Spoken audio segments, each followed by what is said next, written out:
Iniciamos un nuevo contenido llamado Vectores, esto de octavo grado, ciencia y tecnología. Así que te pido que te quedes para que aprendamos un poco de este tema. Tenemos acá la etapa de indagación, te explica un poquito sobre las características de la magnitud masa en cuanto a que esta solo es necesario un valor numérico y una unidad de medida para expresarlo. Luego tenemos ya una forma introductoria de lo que es los vectores, donde te menciona de que algunas es necesario no solo la parte del valor numérico y unidad, sino también una dirección y un sentido. A partir de ahí definimos lo que es los vectores como un segmento de recta orientado que se utiliza para representar magnitudes físicas, como por ejemplo la fuerza, la velocidad o el desplazamiento. Y de ahí que los vectores también tienen unas características que las vamos a ir viendo durante la semana sobre su módulo, su dirección y sentido que te mencionaba anteriormente. Tenemos la primera actividad, componentes rectangulares de un vector.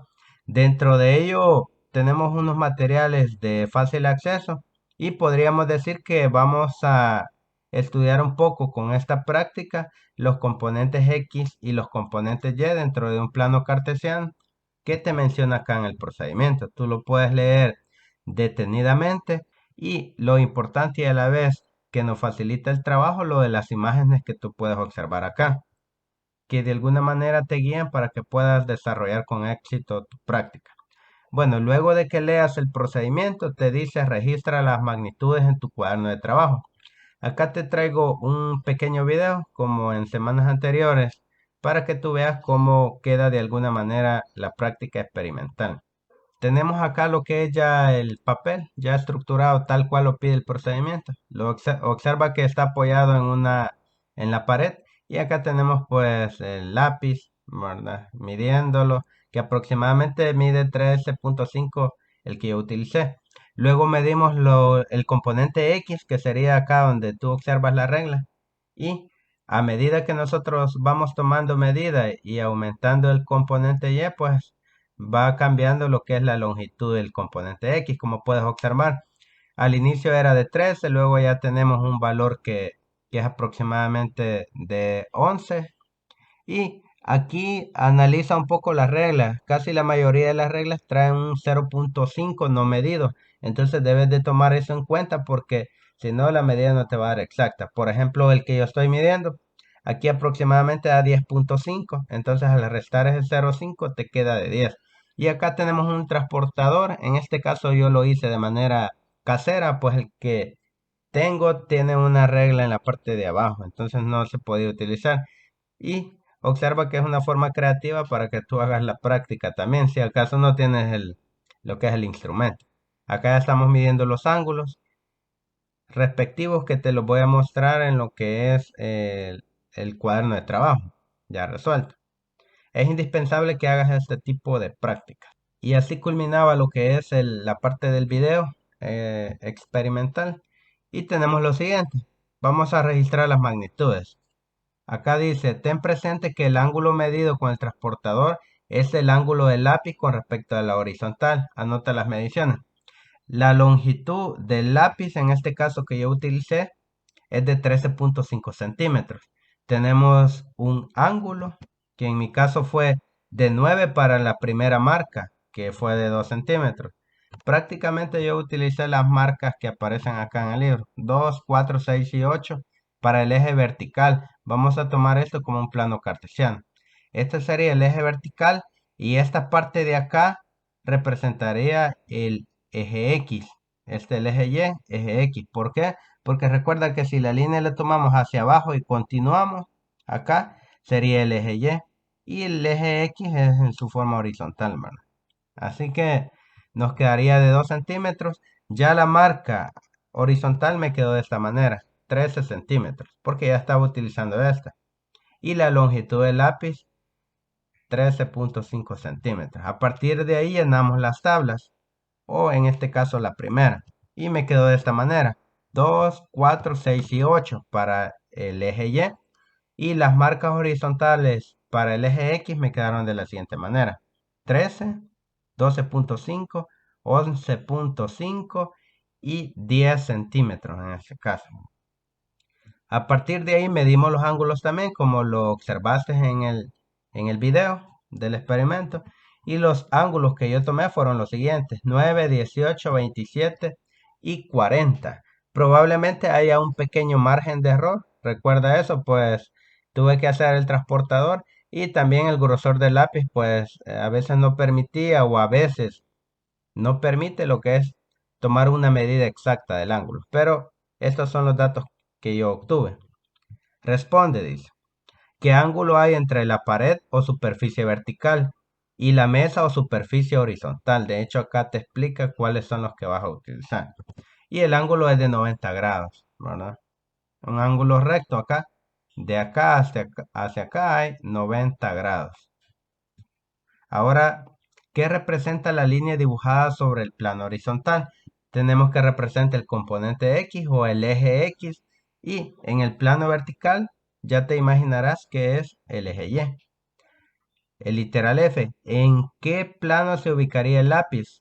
¿Qué plano sería el plano cartesiano? Explica. Y aquí te traigo una breve explicación. Según lo experimentado, se ubica en el plano XY, pues la superficie de la mesa representa X y la pared representa Y. Es así como tenemos la respuesta de la primera actividad. Luego, medidas directas e indirectas de la dirección de un vector. Tenemos lo siguiente. En el libro de texto te muestra un poco lo que es una fórmula a utilizar acá. Si tú observas, tenemos esto, que el ángulo lo vamos a encontrar a partir de la tangente multiplicado, ¿verdad?, por la parte del eje Y entre el eje X, o el componente Y entre el componente X. Y aquí tienes los datos del ejemplo que te da el libro de texto. Más explicado creo que no puede estar, pues tú vas a utilizar los diferentes componentes que obtuviste de la práctica experimental y las vas a aplicar acá. Como menciona, esto es para encontrar los respectivos ángulos. Y para encontrar las componentes del vector, vas a utilizar esta fórmula. El componente del vector X sería igual a coseno del ángulo. A representa el vector, recuerde, es decir, la longitud del lápiz. Y para el componente del vector Y vas a utilizar siempre la longitud del lápiz, seno del ángulo. Recuerda que estas son razones trigonométricas, tanto el seno como el coseno. También la tangente, esta es la tangente inversa. Y el coseno es igual al lado adyacente sobre hipotenusa. Seno, lado opuesto sobre hipotenusa, entre lo que es la parte de la figura que estamos utilizando. Y nos quedaría de esta manera: 12 coseno de 64, tienes esto, y 12 seno de 64. Y vas a obtener esto. Veamos la práctica aplicando esto de la actividad B. Dice: vamos a obtener medidas indirectas del ángulo alfa, medido anteriormente de forma directa. Tenemos: traslada las mediciones realizadas anteriormente reconociendo su naturaleza vectorial para llenar la primera y la segunda columna de la izquierda. Aquí vamos a colocar las mediciones que obtuvimos anteriormente. Nos quedaría de esta manera: el 13, 12.5, 11.5 y 10. Simplemente estamos colocando lo que obtuvimos acá para X y para Y. Y tenemos la otra columna. Nos quedaría de esta manera. Dice: medida indirecta del ángulo. ¿Cómo obtenemos esta medida indirecta del ángulo? Pues a partir de la fórmula de la tangente inversa entre los valores de las componentes Y y X. Aquí también te lo muestro de una manera más explícita. Tenemos lo siguiente: 9 grados obtuvimos del primero. Si tú observas acá, aproximadamente 9 grados en la medida directa. La indirecta es ya aplicando la fórmula. Entonces, este 9 grados, ¿cómo lo obtuve? Pues aquí te traigo también el procedimiento. Aplicamos esta fórmula, que es la que el libro pues nos presenta. Y en vez de estos datos del ejemplo, pues yo coloco los datos que yo obtuve. Y tenemos acá 2 centímetros en el componente Y entre 13 centímetros del componente X. Y dio como resultado 9. Es así como se obtiene. Y también acá pues te coloco lo que es la calculadora. De esta manera vas a hacer tú la práctica. Aquí tienes, por ejemplo, la tangente inversa de 2 entre 13. ¿Dónde tenemos la tangente? Acá. Y dice tan menos 1. Entonces simplemente en tu calculadora científica aprieta Shift más la tecla tan y vas a obtener tangente inversa. Luego se te abre un paréntesis. Si tu calculadora trae esta tecla, D sobre C la aprietas y ahí colocas los valores. Y aproximadamente 8.7 se aproxima a 9 y ahí obtienes el resultado. Entonces es así sencillo, ¿verdad? Luego tenemos los siguientes valores. Ahí simplemente vas a colocar 4 entre 12.5 te va a dar 18. 6 entre 11.5 te va a dar aproximadamente 28. Y luego 8 entre 10 aproximadamente 39. Ahí tenemos la primera tabla. Luego dice medidas indirectas de los componentes rectangulares del vector A, es decir, del lápiz, ¿verdad? Entonces, ¿cómo obtenemos esto? A partir de lo que es esta fórmula. Si tú observas para el componente AX y para el componente AY, utilizamos el valor del vector A, coseno del ángulo, y A, seno del ángulo, tanto para Y como para X. ¿Cuánto vale el vector A? Recuerda que este es el valor del lápiz. Entonces por acá tenemos el valor. Medía 13.5. Entonces al venir acá, obtenemos el primero. Bueno, estas son las fórmulas a utilizar. Obtenemos el primero, que fue de 13.3 aproximadamente. ¿Cómo se obtiene? Pues aplica la fórmula, ¿verdad? Aquí te lo he colocado.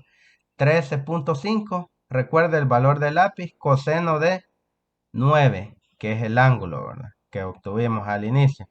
Nos dio 13.3.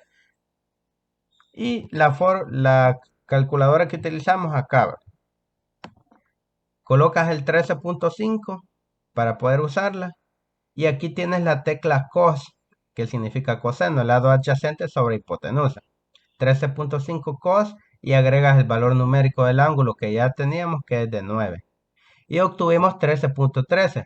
Si tú observas el valor no es idéntico, probablemente por algún margen de error en la práctica experimental, pero sí muy parecido, 13.13 y acá tenemos 13. Entonces, al aproximar, más o menos un 13, ¿verdad? Y luego tenemos lo siguiente, 12.8, 11.9 y 10.4. Vas a hacer lo mismo, aplicas ahí el 13.5 coseno de 18, te va a dar este valor. 13.5 coseno de 28 te va a dar este valor y así sucesivamente. Lo mismo harás con lo que es el componente Y. En este caso, tenemos acá el componente y acá nos dio 2.1. ¿De dónde sale ese 2.1? Pues de aplicar la fórmula. ¿Cuánto vale el vector? Es decir, el lápiz, 13.5. Seno del ángulo, ¿cuánto vale? El primero, 9. Observa, 13.5 seno de 9 igual a 2.1. ¿Cuánto es el valor que estábamos midiendo en el experimento? 2. Similar, pues sí, es muy similar, ¿verdad? Aproximadamente 2. Y la calculadora igual, acá te la he colocado para que tú observes. 13.5, anotas el valor del vector, ¿verdad? Es decir, del lápiz, su longitud. Seno, acá tienes sin, que sería seno, y el valor 9. Y lo mismo vas a hacer para los otros que te aparecen ahí, utilizando siempre la parte del ángulo, ¿verdad? De estos ángulos. 9 para 18 vas a obtener el 4.1, para el 28 6.3 y para el 39 8.4. Entonces estos son los valores obtenidos. Si tú observas, nos tira la pregunta acá. Compara las medidas directas e indirectas del ángulo de las medidas de AX y AY. ¿Son valores parecidos? Observa los valores acá, ¿verdad? Idénticos no son. Aquí tenemos 13, 13.3, 12.5, 12.8, 11.5, 11.9. Pues no son idénticos, pero sí coinciden con el rango de la medida. Entonces, significa que la práctica la llevamos con éxito en lo que es la etapa de indagación. Es así como culmino lo que es el primer video de la semana 2. Si te ha gustado, pues te invito a que sigas pendiente del canal para así subir nuevo material. Suscríbete si aún no lo has hecho y comparte con demás personas. También puedes hacerte miembro oficial del canal si quieres apoyar el proyecto. Nos vemos, hasta pronto.